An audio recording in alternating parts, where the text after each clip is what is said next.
നമ്മളിപ്പോൾ ഉള്ള കൊട്ടാരക്കരയിൽ നമ്മളിപ്പോൾ ലേറ്റസ്റ്റ് ആയിട്ട് ഇപ്പോൾ ഒരു സലൂൺ കംപ്ലീറ്റ് ചെയ്തിട്ടുണ്ടായിരുന്നു.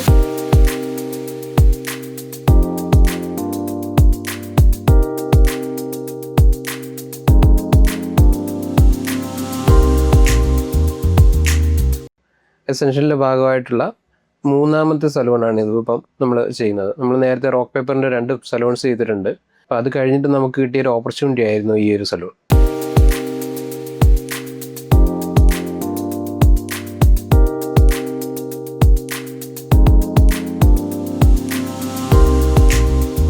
ആസ് എ ഡിസൈനർ നമുക്കുണ്ടായിരുന്ന ചലഞ്ച് എന്ന് വെച്ച് കഴിഞ്ഞാൽ നമുക്ക് ഇതിൽ നിന്ന് ഒരു സിഗ്നേച്ചർ ക്രിയേറ്റ് ചെയ്യണം. അതായത് ഈ ഒരു പ്രൊജക്റ്റ് ഒരു ഫ്രാഞ്ചൈസി മോഡിലോട്ട് മാറുമ്പോഴേക്കും നമുക്ക് ഇതിൽ നിന്ന് തന്നെ എടുക്കാൻ പറ്റുന്ന കുറച്ച് സ്റ്റൈൽസ്, അല്ലെങ്കിൽ നമുക്ക് ഇതിൻ്റെ ഒരു ഫങ്ഷനാലിറ്റി, അതല്ലെങ്കിൽ colour theme, everything should be like ഒരു പാലറ്റ് പോലെ നമുക്ക് ക്രിയേറ്റ് ചെയ്യേണ്ടതുണ്ടായിരുന്നു.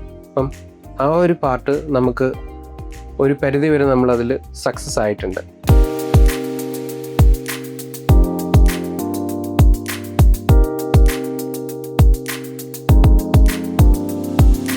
നമ്മളെപ്പോഴും ഏത് പ്രൊജക്റ്റിനെ അപ്രോച്ച് ചെയ്യുന്നത് നമുക്ക് ഏറ്റവും എസെൻഷ്യലായിട്ടുള്ള കാര്യങ്ങളെ മാത്രം ഫോക്കസ് ചെയ്ത് വർക്കൗട്ട് ചെയ്യുക എന്നുള്ളത് കൺസിഡറേറ്റ് ആണ്. ഈ പ്രൊജക്റ്റിലും നമ്മൾ അത് തന്നെയാണ് കണ്ടിന്യൂ ചെയ്യുന്നത്.